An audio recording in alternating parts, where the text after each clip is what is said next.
Hi, everybody. Welcome back. And we have a lot to talk about when it comes down to the 90-Day Fiance, Happily Ever After, Reunion, Tell All, Part 1. Guys, there's so much to break down between Angela Deem flashing the camera to Natalie moving to Florida. Did Tiffany actually sleep with the cameraman? And will Brandon and Julia make it? I do have a lot of questions, especially about Mike's mom. But before I do, I have to go ahead and roll that intro. It's time for all your binge-worthy pop culture news. Welcome to Up and Adam. All right, guys, so you saw the intro. Go ahead, smash that like button. Make sure you're subscribed to our channel because we have a lot coming up and hopefully a lot of exciting interviews. Don't want to spoil anything too much, but I can't do this on my own. You know how this works.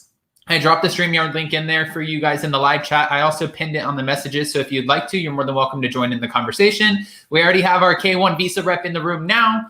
Let's get this started. Hi, Miriam. How are you? Hi. Bottoms up. Bottoms up. Okay, so Miriam, we have a lot of exciting stuff coming up, which we can't talk about, but I'm just as excited as you are. I'm so happy we got to talk about that a little bit this morning. Guys, you have no idea. Your minds are going to be blown. I will be gladly called your fairy godmother. Yes. Miriam is out here making dreams come true. You are like Disney World. Yeah. Oh, listen, good things are going to happen to you because you're a good person and you're going to blow up after this. Oh, okay. From her mouth to God's ears. You are right now. So soak up the joy.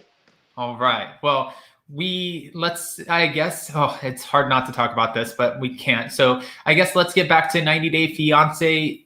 You watched the tell-all. I'm sure you did. What were your thoughts? If you had to rate this episode of 1 to 10, what would you give it? I watched it twice just to make it nice. Me too. A 9. A 9? Not because there was anything new, but I feel like the aggregates brought a lot. Like I loved when Mullet Mom talked.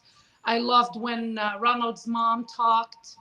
So, and it was a surprise that Michael is still funds Natalie. No, I was shocked by that, but doesn't he, you have more information on this than I do. Doesn't he actually have to? Isn't he financially responsible for her anyways? He is, but until, nothing is set in stone still. They don't have a divorce. So as of now, until she files, he's not supporting me, I have these bills, this is what I need to live, then he will be liable and he has to. But until then, he's just really being gracious. To be honest, dumb. He's being dumb. So honestly, by him divorcing her, it would do her more justice than anything if she doesn't want to be in this relationship, because it gives her sort of the financial freedom that he can't control, because they're going to give her some sort of funds to continue to live off of. Yeah, exactly. But then she only got desperate in the tell-all when she heard him say, I will cut her off tonight. I don't think he knew about her in New Orleans with a guy. I would be surprised why Jovi didn't tell him, or did Jovi tell him? These are the questions that I really have. Did Jovi tell him that they went out for dinner in a double date in New Orleans? And despite of that, he still funds her? Like, that for me is crazy. But then again, the only way that it could make sense is that they have this agreement to have this feud or this conflict going on so that they can stay on the show. Right.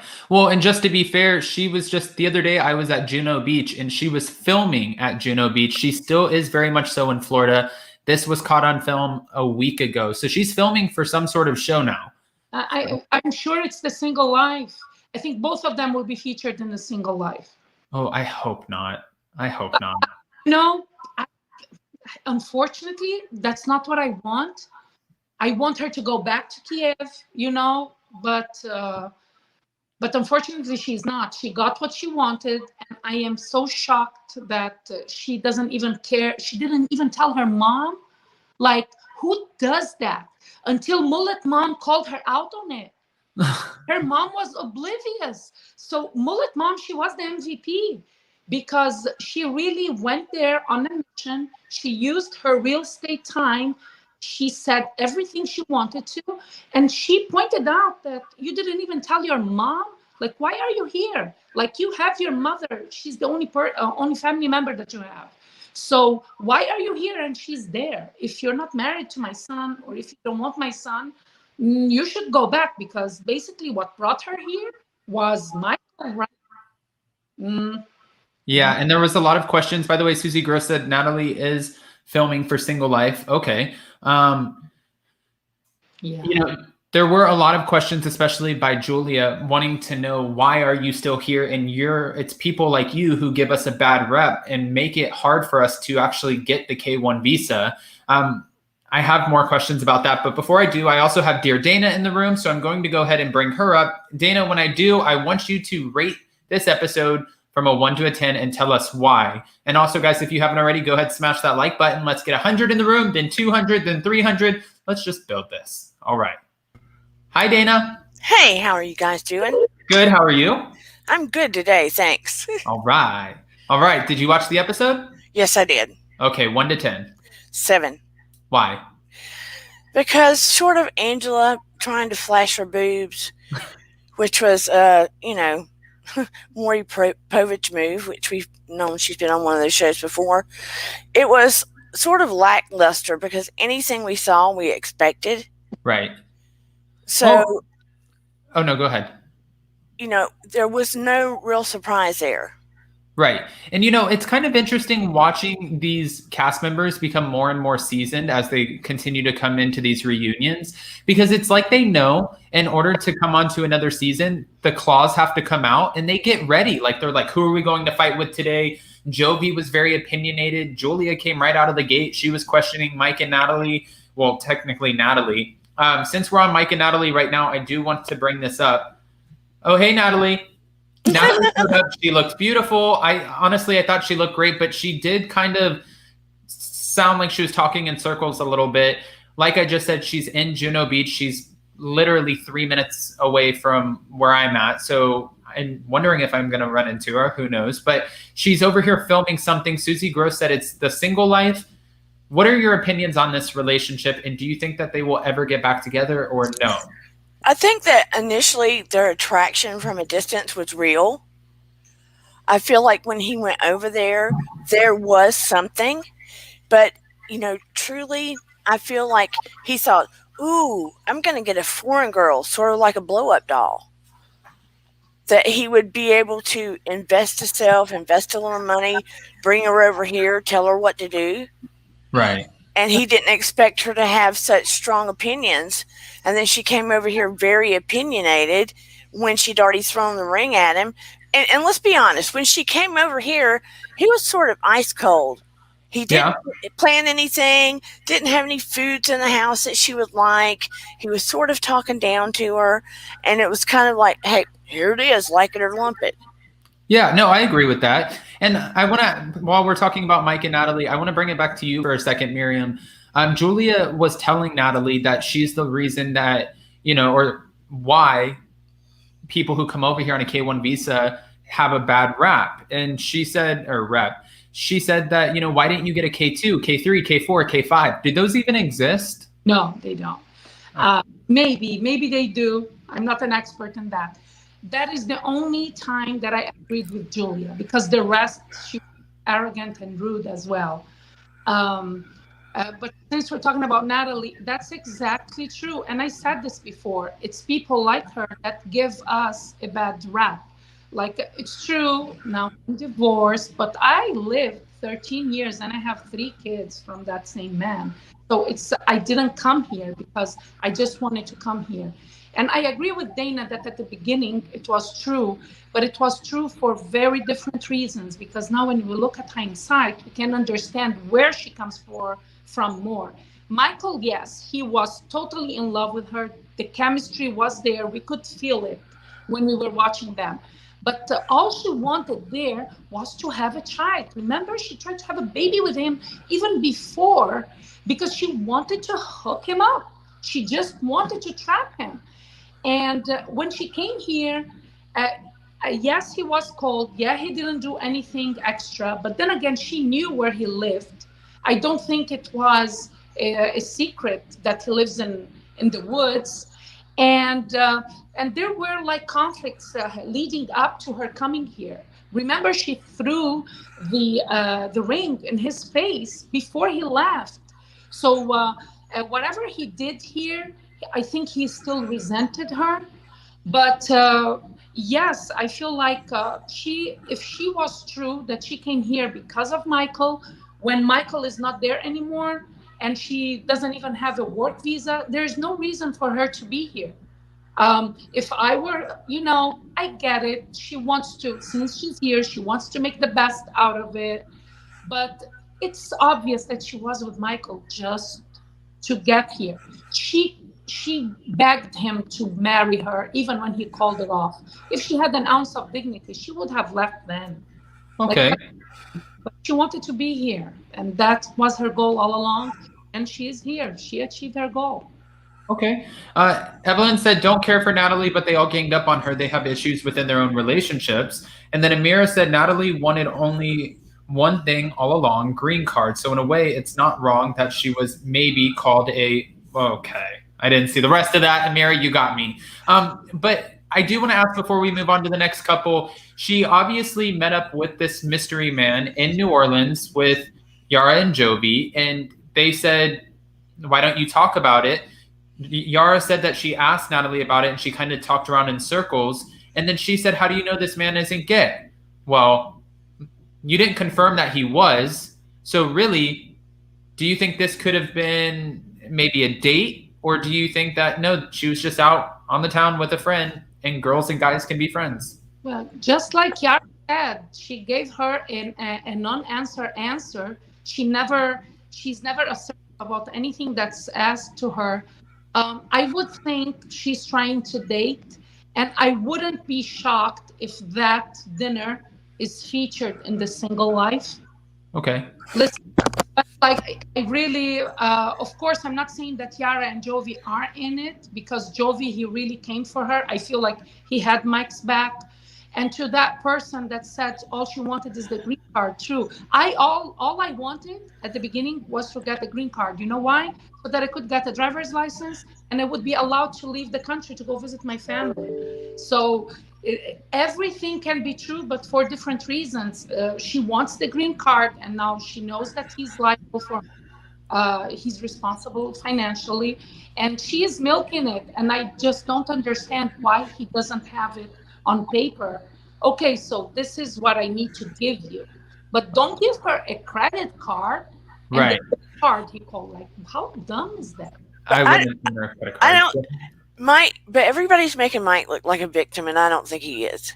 Yeah, I agree with you, Dana. Honestly, when you said that he came off very cold at the beginning, and it did feel that way. It felt like, okay, this is what it is. You should be very lucky that I brought you over here. This is the house. I'm not really going to try to clean up for you. I didn't really go out of my way. Sure, he brought her to a nice hotel and a nice dinner when she first got there. Yes, I get that. But the longevity of it would be, how comfortable do you make her feel at home? And what does that look like? I'm also not defending Natalie, but in this situation, Natalie came off very naggy and Mike came off very cold. So I don't see this relationship getting back together. If Susie Gross is right and she's filming The Single Life, I guess that makes a lot of sense. I'm curious to see what happens. I feel like they're both guilty, because I feel like when he went over there, she did have feelings for him.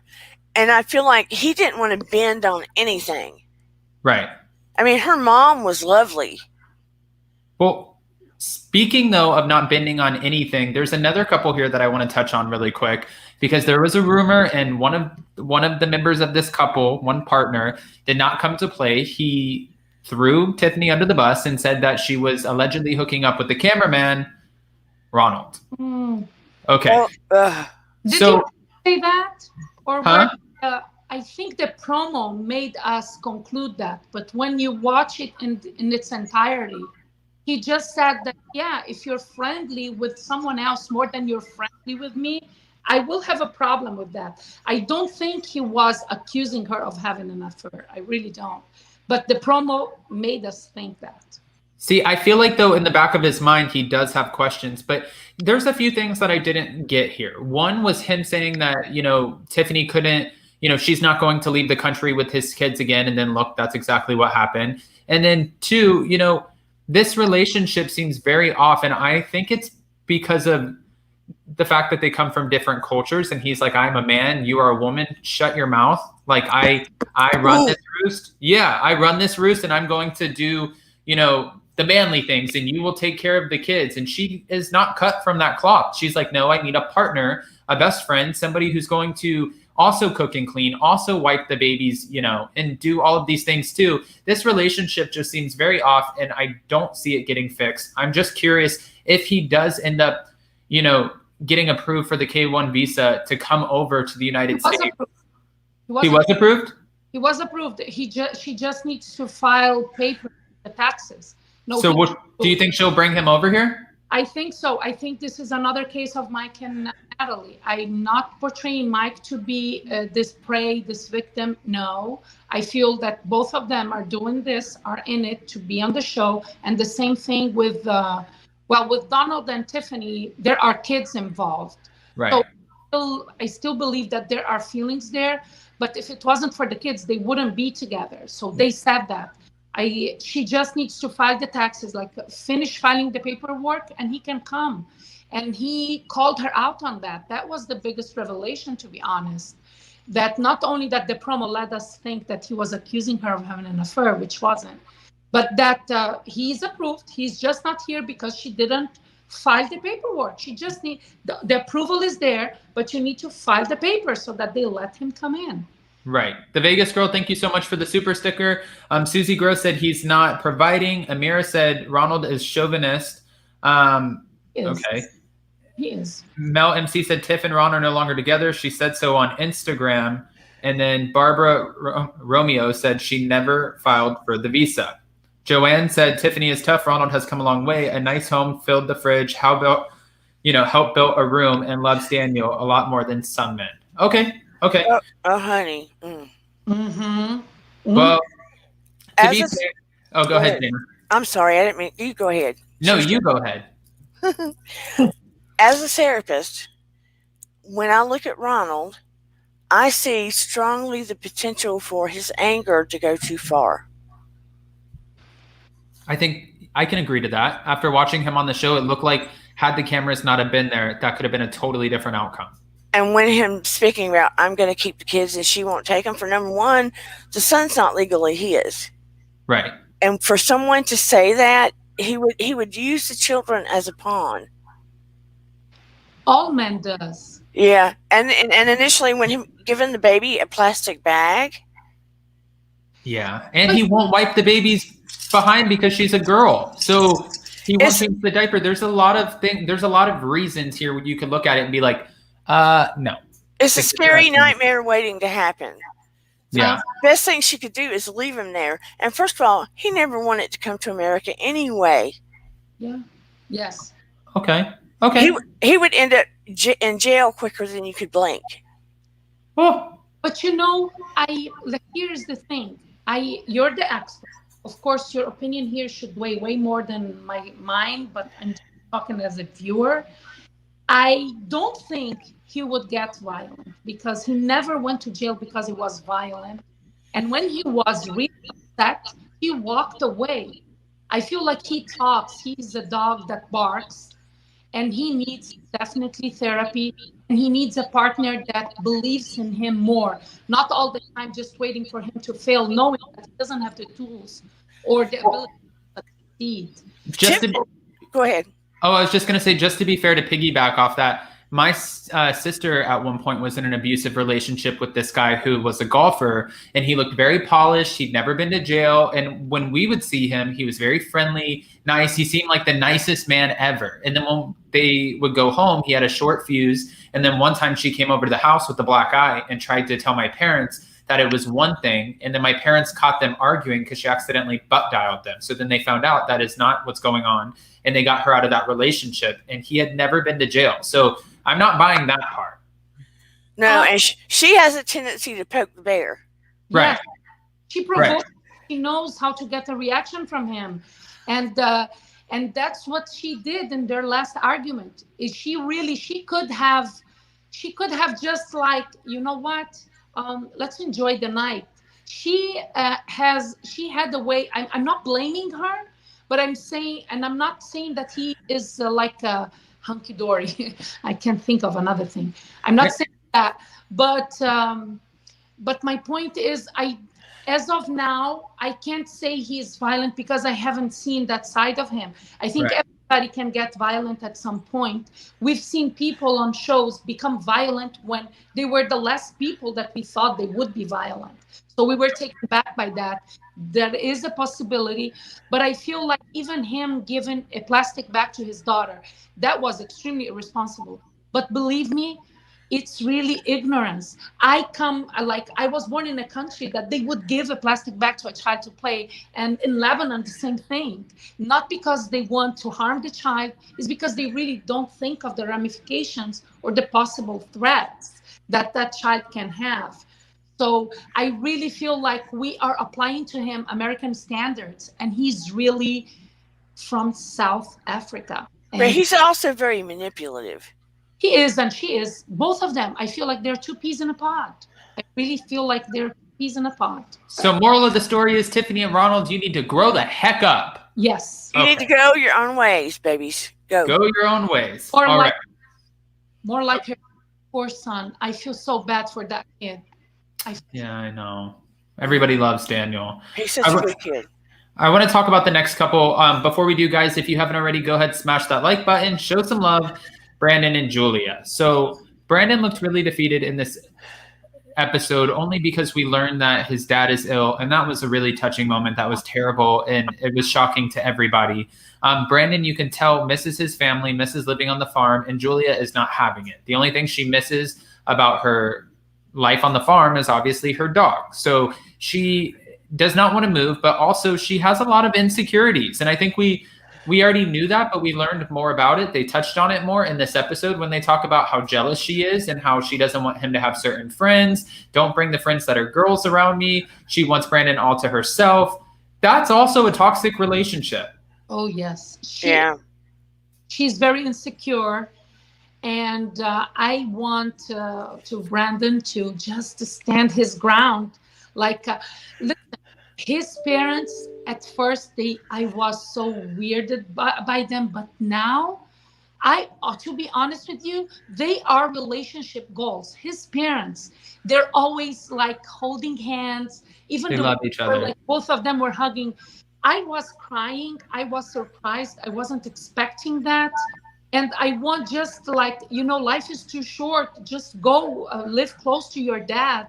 He had your back all the way. And just tell Julie, like, this is a way we can get ahead later in life. And this is how it's going to be. Like, and this is also the life you signed up for. And I don't mean like living under the same roof on the farm, but this is his family. This is how he grew up. This is something that's very close to his heart. So these are things that you should have known before coming over here. But I can also see from Julia's perspective where she's like, I came all the way from Russia. My family's way over there. Your family's 30 minutes away. So I've compromised a lot. I'm asking you to compromise a little by leaving the farm. I can see both sides. Yeah. Yes. I feel like, please, Julie, like, I just can't believe she even, knowing that his dad is sick, she said the only reason that takes her to the farm is the dog. Right there and there, Brandon. Yeah, that was rough. That is out of line. That is rude in any social level, economical level. Do you not think that was cultural though? Like she wasn't in that moment. No, we can't give it that. That's plain rude. How far are they now from the parents' house? I think they're like 30 minutes. Well, that's not too bad, actually. Yes. I mean, it's really not that bad. Like, honestly, I'm 2 hours away from my dad. And when I want to go see him on the weekends, I just drive 2 hours and I go see my dad. Like, it's 30 minutes is not bad. Yeah, Sometimes dad has a farm. No, dad doesn't have a farm. You know, your dad needs, when he needs help, he is in a vulnerable state, and because of COVID, they're not able to hire people. We cannot forget that. It's not as easy as before. Even if they can, people getting unemployment, which are making way more. This is the tragedy of this country. They're making way more than if they go back to work. So Right. they must be facing, this is a time you stand with your family. Your parents need you. So if they live next door, he can help them a little bit before he goes to work. And you know what, Julie? You have to just like shut the hell up. Like I never said that to anyone. But please, like that was out of line. I've said that. I've said that. You did. Look, she took, this is the first from me. Even like the housewives that piss me off, I never say that. I say it to Rena every time. Oh, God. Linda Anderson said Brandon doesn't know how to stand up for himself in any situation. Susie Gross said Brandon's parents are, hold on, where'd it go? Brandon's parents are sweet but too controlling. Diamond Diva Honeybee said Julia is heartless and not able to compromise. And then also Mel MC said Julia needs to go. She has no feelings for his family or his friends. I guarantee he never told her he would leave his friends and family for her. Amira, this is actually sad, and I'm sorry for the loss of your father. I lost my father recently, and Julia has no clue the resentment Brandon will feel against her. Exactly. Should God forbid something happen to his dad, this can destroy their marriage. Okay. But again, 30 minutes, around here, 30 minutes is a blank. Yeah, no, honestly, in Tennessee, we used to drive 30 minutes just to go to the grocery store. So I know, but when you're going to help with the cows and with the pigs and with the chicken, 30 minutes, just think. Let's think logically. He gets up, he has to dress a certain way because he's going to work in the farm. He goes 30 minutes, he's going to work for at least 1 hour. I'm going to say only 1 hour. I'm going to say at least 3 or 4. He needs at least 3 and 4. So this is 3.5, 4 hours going back home. He needs to shower and change to go to work. So for him, if he's not there on premise, 30 minutes is a 3-hour drive, basically. And he's sick. Just go there, be with your dad. You will never forgive yourself. And, if this relationship has any hope, Julie has to show complete remorse and be willing to work there a little bit and pursue her dreams. Oh, sorry. I was just going to say that's the only thing I don't necessarily understand when it comes to Julia is the simple fact that, like, if you're not working right now, I understand being a farmhand is not like the top of your priorities. However, when you go into a relationship or a marriage, there is compromise. And if his parents and his dad, especially right now, if he's ill, I think that you should be able to at least compromise and be like, you know what? I will go there at least 2 days out of the week and I will help out on the farm until I get a job. I'm not saying like she should have to do anything, right? But I'm saying in your heart, if you know that something's going on and you're just sitting at home, you're not working a job, you're waiting for Brandon to come home, then, like I would go do that for Jason's family. I'm sure Jason would do it for my family. I think I would too. It's compromise. Trust me, I'm the last person who wants to go live on a farm. Okay. But I would do it. But you know what? They may be setting it up for next season. Maybe. Yeah, that's the legacy, right? Like if he doesn't have anything else, he's the only child. So she knows I don't think it's fair that that's what he has to do. But that is something, if he does, gets him ahead in life. They should, like, both of them, they should think a little bit better on this because they're not thinking long term. I could not do it. I would just have to do it. Period. I'm going to go there. I want to help them now. I'm going to go help. Well, I have to sit here and do YouTube or else I would totally come help you guys. But I feel like I don't know how your Wi-Fi is on the farm and I just can't trust losing the connection. Anyways, we're going to go ahead and move on with the next couple. This couple, it's interesting. We didn't get a lot of information from them, so we don't have to spend a lot of time on them. I'm sure most of their stuff is going to come out on the part 2 of the tell-all, but we did get this dramatic moment and we know that it will be addressed. Andre, Charlie, poor Chuck crying on screen, Elizabeth, Charlie's wife scratching her. This was a shit show. Excuse my French, a shit show.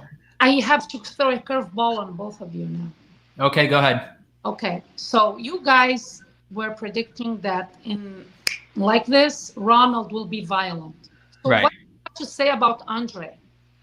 I think that, well, hold on. I have to say really quick, Andre comes off like a macho sort of douchey character. He really does. Like, he's just, some of the stuff that comes out of his mouth, like Chuck should give me $100,000 and stuff like that. I find him to sound very ignorant at times.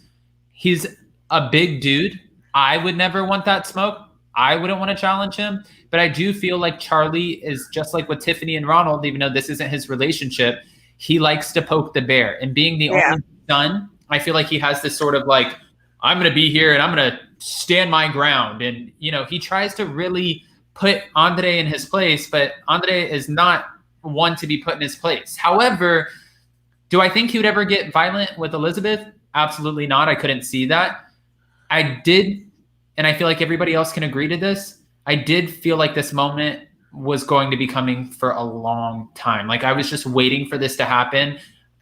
Charlie, you know, like Dana and I have said, there's a saying in the South, don't let your mouth write a check that your ass can't cash. And this Well, he is extremely abusive with Libby.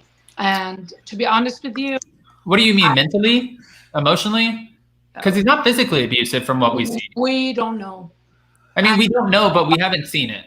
From what I see, I'm like, he would be the one that I would predict more. I feel like more like, yeah, because he's so entitled and he thinks like he has the upper hand in everything. He is like, he's entitled for her dad's money. He's entitled. He is really only doing the treating Chuck the way he is because of the money, and he's not even apologetic about it. No, and I can see that. But also, if you watch him, and I know a lot of people, they come off like the perfect parents on Instagram and Pinterest and social media. They're like, look at my beautiful kid. And we've seen that. And then, you know, as soon as they get off social media, I've seen that actually within my own friends' families where they record their kid, they post it, and then they're busy on their phone posting it like, oh my gosh, you're such a great mother, while the kid's over here like with its hand in the fireplace. You know what I mean? So we've seen this before, but watching him on social media with Libby and their daughter, he comes off like he's a very good dad. And also you have to remember, he stayed at home for a long time with the daughter. I can see both sides. I just don't think that he would ever be abusive to Libby. I could see him whooping Charlie, but I don't see Libby. You can be a great dad and be abusive to your wife. I think he's more mouthy. He's very emotionally, he is abusive. Oh my God, like he's very abusive. Like he doesn't respect her. He doesn't respect her family. He calls her every time he's going to mention her sisters. He starts with the B word, and then he has the audacity. Oh, Chuck has to choose between us or them. And by the way, been like following Chuck his stories. Oh God, Joanne just made a good point. You know, the swearing at home. I did notice that too.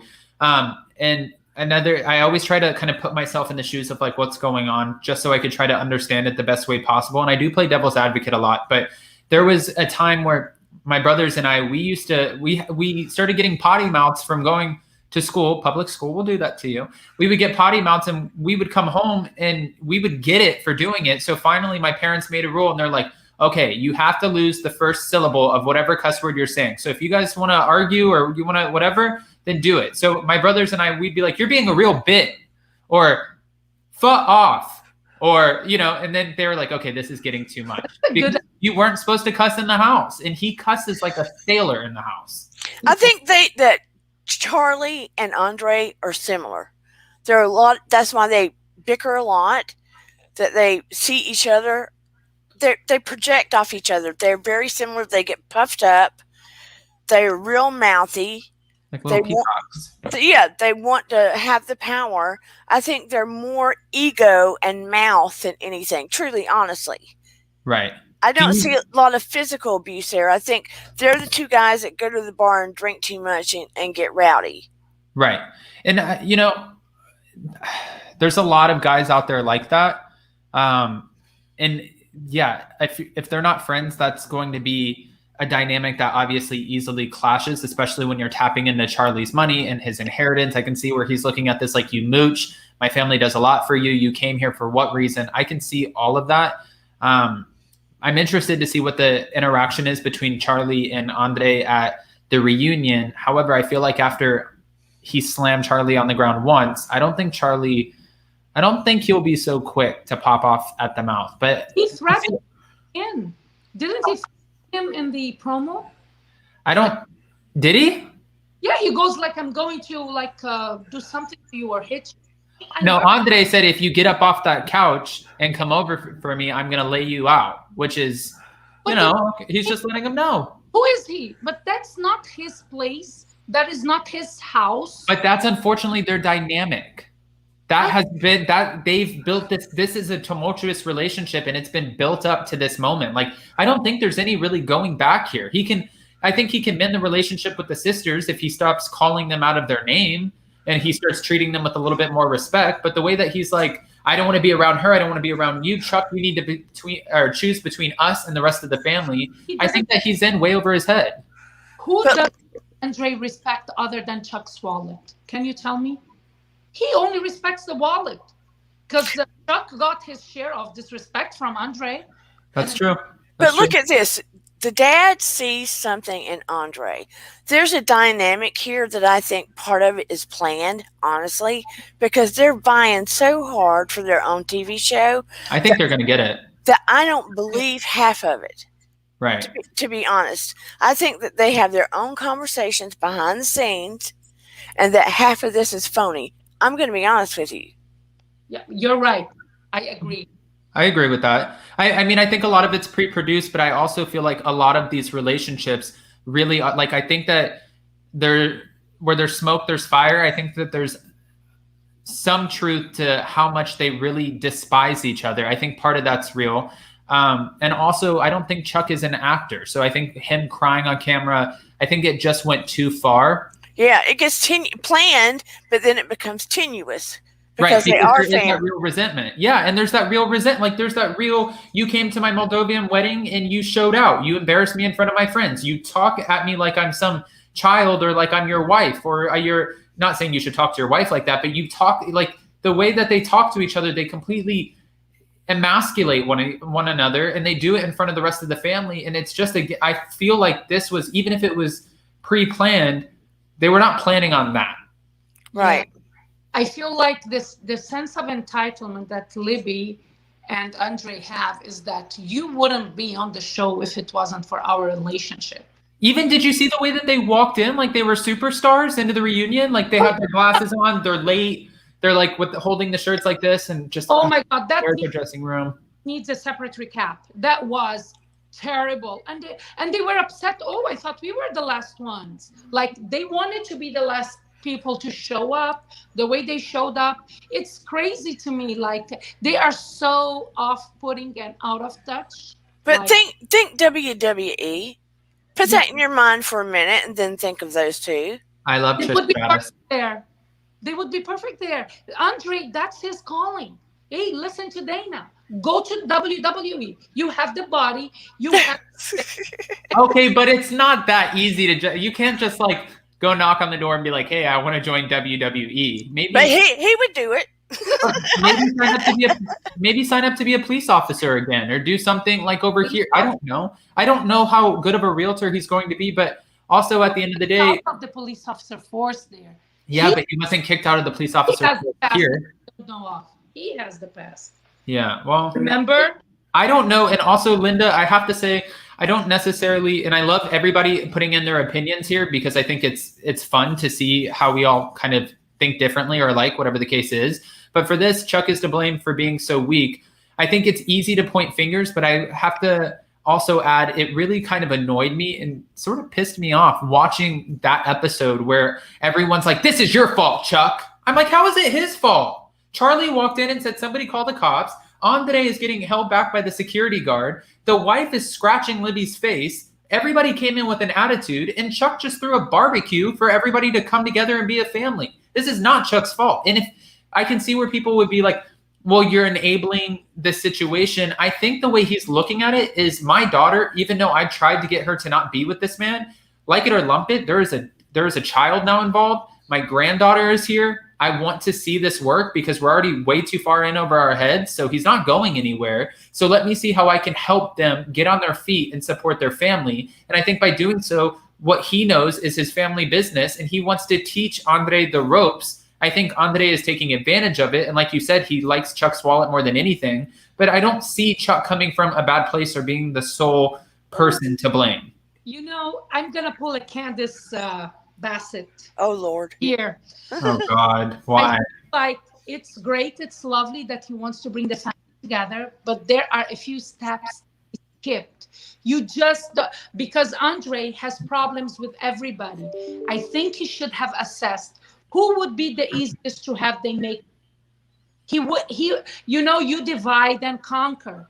But how many times are you going to do that? He's had sit downs with all of them. Like at this point, I blame Andre for that too, because at this point, Andre is just like, Dana said, I am not going to back down. I don't like you guys. I don't want to be in business with you guys. What I do with Chuck is separate. And that for them, they're like, no, douchebag, this is a family business. This is something we've been doing for a long time, way before you came. This is a lot of for some of them, I feel like even Charlie especially, this is my main source of income. And you're coming in trying to take deals away from us, which essentially is taking money out of our pockets because you can't work with anybody. And I agree with that, but here's the thing: if Chuck tried to solve the problem, like Libby and one of her sisters, then the other sister, it would be easier to have at least peace, and then bring Charlie in. He needed to slice that down. And other than that, Chuck and Libby are to blame, because as soon as Andre calls the sisters out of their name or say F this, F that, they should stop him, because he needs to be respectful, period. I agree. Especially if Libby's going to cut them off and say, don't call my husband the D word.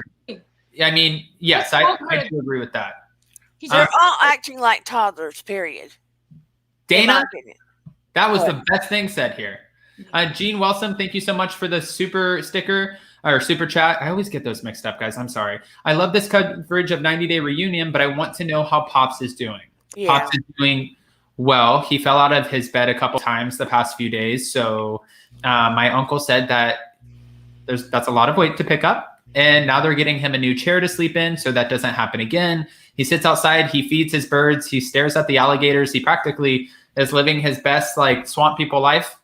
And he enjoys it. I think that, Pops is in a good place, but I think he gets very bored and he feels like everybody has stripped him of everything. That is one thing I'll say on his behalf. When he came here to Florida, and I know this is off topic, guys, so I'll get back to 90 Day. I'm sure I've received a lot of questions about Pops. When he moved from California to Florida, he gave up his truck. He had 5 mini strokes. He gave up a lot of his freedom, because really he shouldn't, in a lot of people's eyes, be driving. But now he feels like I think sometimes he feels like he's burdening people by asking them to drive him around, and he doesn't have that freedom. Yeah. So he wants to go get a Corvette. I don't know what's going on. So that's where we're at with Pops, and I will be seeing him very soon. He misses flirting with women. Trust me, I know. He always says that I was the worst. He's like, you were the worst.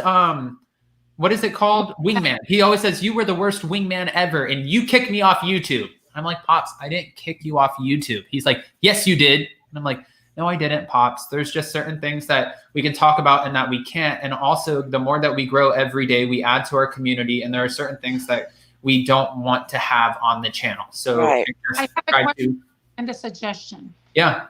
With Pops, you would be okay if it was a podcast thing, because in podcast you can say whatever you want to say. Right. Maybe that's Pop sounds off there. It would get out of his system.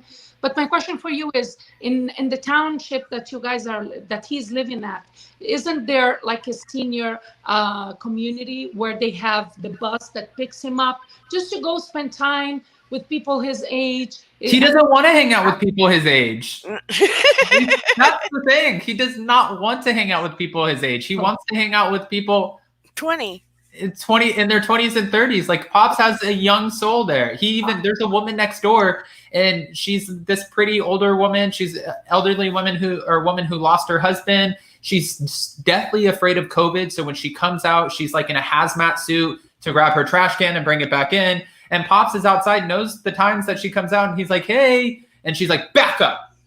Back up. Like, and Pops is just trying to have a conversation, but she's so deathly afraid, which makes sense. And I'm not making fun of that at all. But Pops just trying to have a conversation. And sometimes he'll go for walks around the neighborhood. We all know Pops loves to have a good conversation, right? But putting him on a bus no, he would not do that.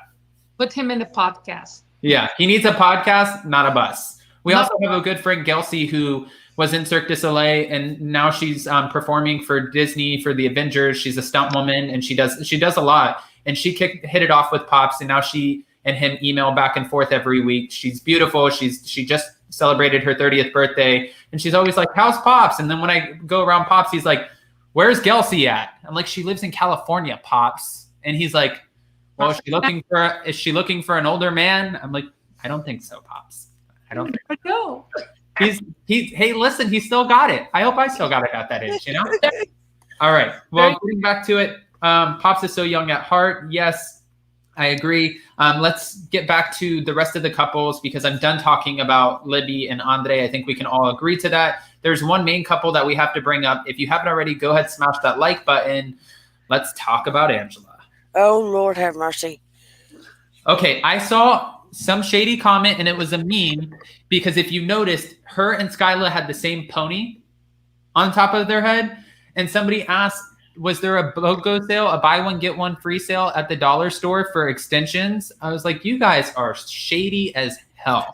But she was, Dr. Wendy Osefoing herself. She was feeling it. She got some work done. She feels beautiful. She lost 106 pounds. She's like, bam, here I am. But just because you get your boobs done and you get the band on your stomach and you lose a little bit of weight doesn't mean it's going to change who you are as a person. And she let us know at this reunion, she is not here to take shit from anyone. She's, you know what? She was so I feel like her time is up. Her time is up. I think TLC loves her. Not in her opinion. Her opinion, I feel like her anger was so out of place, and toward like Michael's mom, she wouldn't even let her get a word in, and she was blaming Michael for her smoking. She smoked all her life. Okay, that's fair too, and I do walk on eggshells when it comes to Angela, only because I know Angela has tuned in every once in a while, and she talks to me on Instagram, and I've even had messages where people are like, "Stop protecting her; it's a bad look. She's mentally abusive or verbally abusive to Michael." I'm not protecting anyone. We're watching a show and we're just talking about it. So I don't know her in person. Just kind of disclaimer. But like you said, though, she was cutting off Aunt Lydia. And the thing is here, I think this is something that maybe Angela would probably agree she has to work on, is she doesn't let somebody get a word in. And when you're coming from two different cultures, two different backgrounds, sometimes something that is said might be intended to mean one way, it just comes off a separate way. We've seen that with Julia. We've seen it with Asuelu. We've seen it with Natalie. We've seen it with Yara. We've seen it all across the board, but she doesn't give it a minute to listen to see what's going to come out of their mouths before she pops off and she's like, shut your mouth. No, she's thinking about her comeback while the other person is talking. She's not listening to them at all. Doesn't listen. Right, but I also think that that's part of like the fame of it all. That's kind of like people now know and associate her with these big over the top reactions and her being like, I'm the classiest white trash you'll ever meet. And she just gives us, sometimes it's hilarious, sometimes it's awkward. She gives us these moments, but regardless, people talk about them. And I think she's always thinking about what moment she's going to give us next. Which, yeah. Here's the thing. She thinks just because she's American, she's better than anyone else. And this is why, like, Michael should do whatever she wants. He can't cut her. She can tell him to shut up, but he can't tell her the same. Because here in America, this is not how you treat women. This is not how you treat men. This is not how you treat human beings, period, end of story. She has a supremacy complex. I'm not going to put a collar to it, okay? So that, but here's the thing. She was, even for trash TV, that was way too much trash. I could smell it from her. Well, I do have a question for both of you because this was called out at the reunion, which we did not know, but obviously we do now. Angela ended up going to a birthday party for the doctor. The doctor's a good-looking man, right? Very Yeah. good. We can agree that he's a very good-looking man, and she ended up going to this birthday, but then she started feeling sick.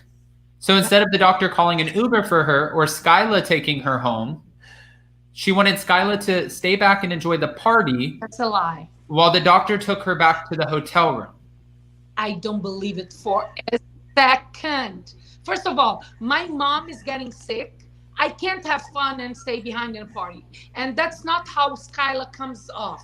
She comes off to be caring. If her mother is sick, she would want to be with her. Did you see her facial reactions? I think that says a lot. She was lying. I think the doctor sees something in her, like a way to be featured on a very popular show.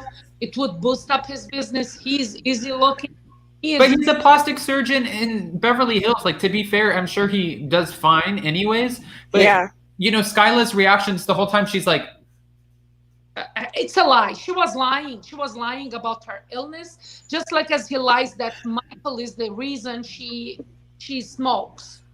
I mean, honestly, this felt like you got caught with your hand in the cookie jar. That's what it looked like. I'm not saying Angela did anything. I mean, obviously we weren't at the hotel room. We don't know, but it really was an awkward moment. And there is a lot of hypocrisy to this because God forbid that was Michael. That would be a whole nother situation had he have been caught with somebody or a woman gave him a ride to a hotel room. Like, that would not have played out well. But aren't they saying that was 40 miles he had to drive to take her there? Girl. Did they say that?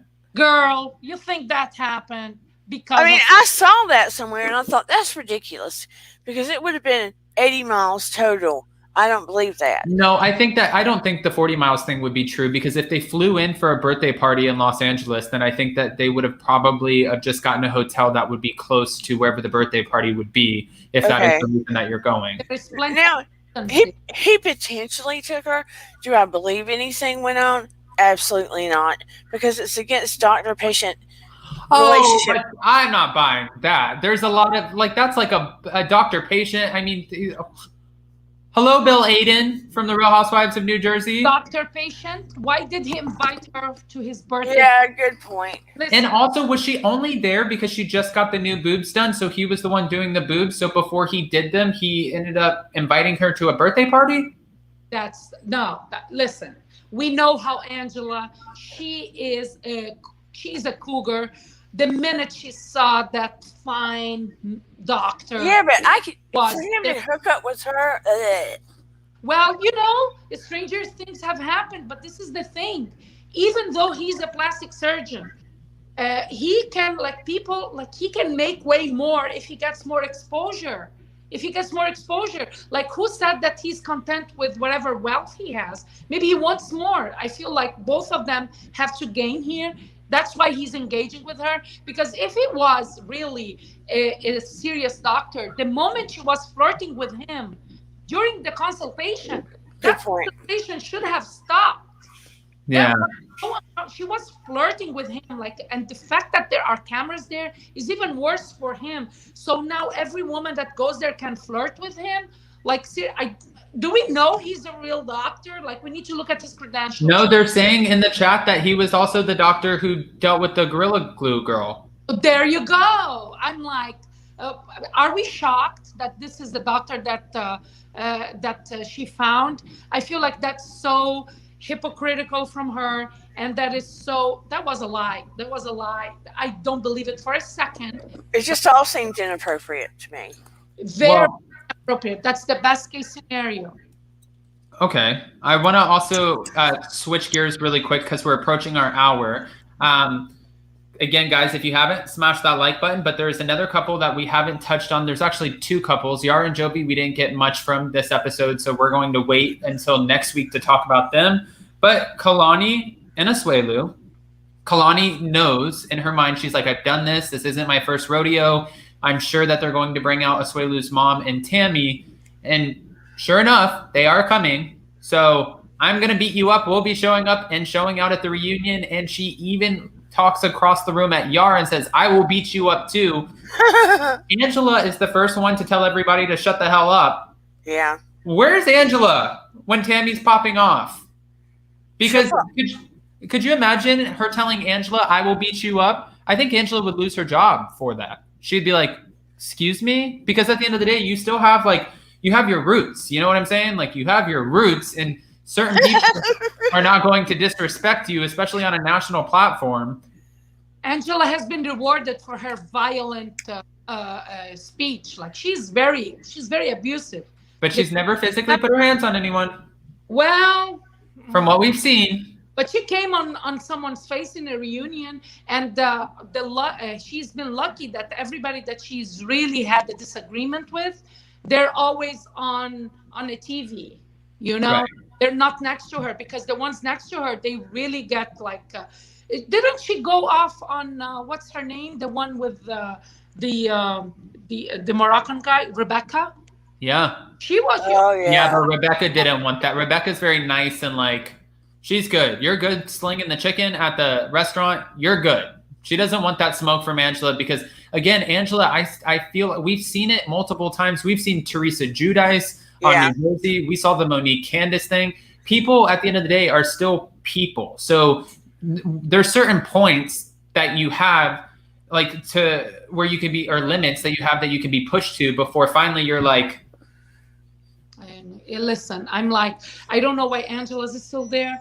Because they can't have a baby, he can't come here, she can't stand him. Now she did a plastic surgery. She's looking everywhere. He can't go visit his sister or his aunt because God forbid he didn't answer his phone, but she can do everything on camera. Flirt with a man about to examine her.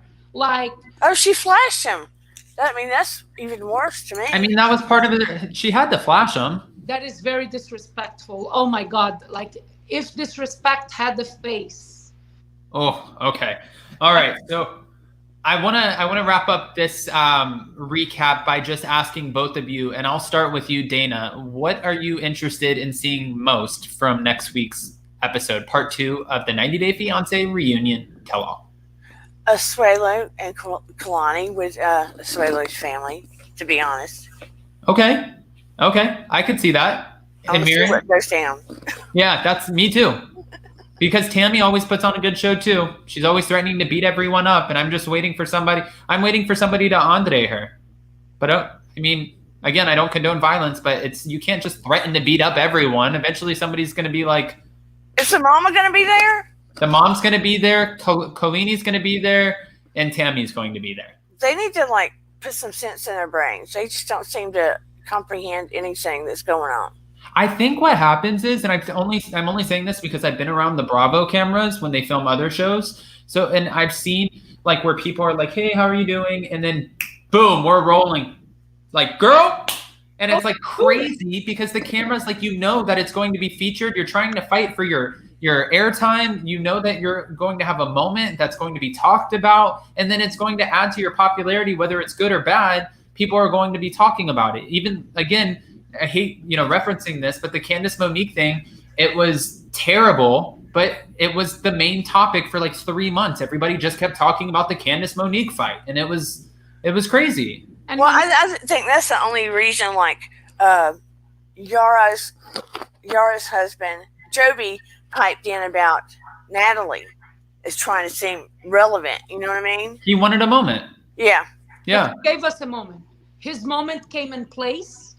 It wasn't. It was very relevant. So I'm not mad at that. He was like, "Hey, I can still stir the pot, buddy." Yeah. No, he knew what he was supposed to come there and do. Julia did the same thing. Angela, when she popped off on Natalie, I felt like that was a little out of left field, but. Yeah. Julia and Jovi, I think that they made the most sense. You're right. Miriam, what are you looking forward to most? To be honest with you, I just want real couples. I hope Angela is not allowed to stay in the reunion because of what she did. They need to get a grip. Sean Robinson, she's gorgeous. I'm sorry. every tell-all. She is bringing nothing to it. She could have made like, I don't like the way she cuts off the things, like, oh, from this to this to this. I don't know. She stays very much like she doesn't do her job. She's not really moderating. She's not. And I feel like Angela needs to go. She needs to go, give her a pillow talk thing, but she needs to get out because it's in her head. She thinks she is the show. Unfortunately, I don't blame her to think that way, because TLC has been rewarding her for every obnoxious behavior and the things she has said on the show. She abused me with her breast. Okay. Okay, Lady Dana. I feel so bad for Michael. I really do.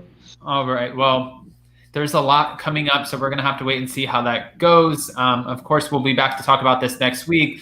Today, I'm going to be going on NECN. I think it's New England Cable Network. Going live. Yeah. And we're going to be talking about a lot of fun celebrity news. That'll be fun. So that's going to be happening in 15 minutes. So we're going to go get ready for that. Yeah. And then also we have some exciting interviews coming up, and we're going to be talking about Real Housewives of New York tomorrow. We'll be talking, I have a special guest for that. And then of course, Beverly Hills later this week, and we will keep the pre-records coming. So Miriam, Dana, thank you so much for joining me. I appreciate you guys. And of course, you guys know that you can follow Miriam on Instagram at not_paid_by_anyone. And Dana has a YouTube channel. Dana, where can we find you? You can find me at Dear Dana on YouTube and at Dear Dana 3 on Instagram. All right. All right, guys. I hope to see you all soon. And thank you so much for joining me. And thank you to all the mods in the room and everyone for the Super Chat Super Stickers. If you haven't, on your way out of the room, smash that like button. Bye, guys. Bye, Adam. Thank you. All right.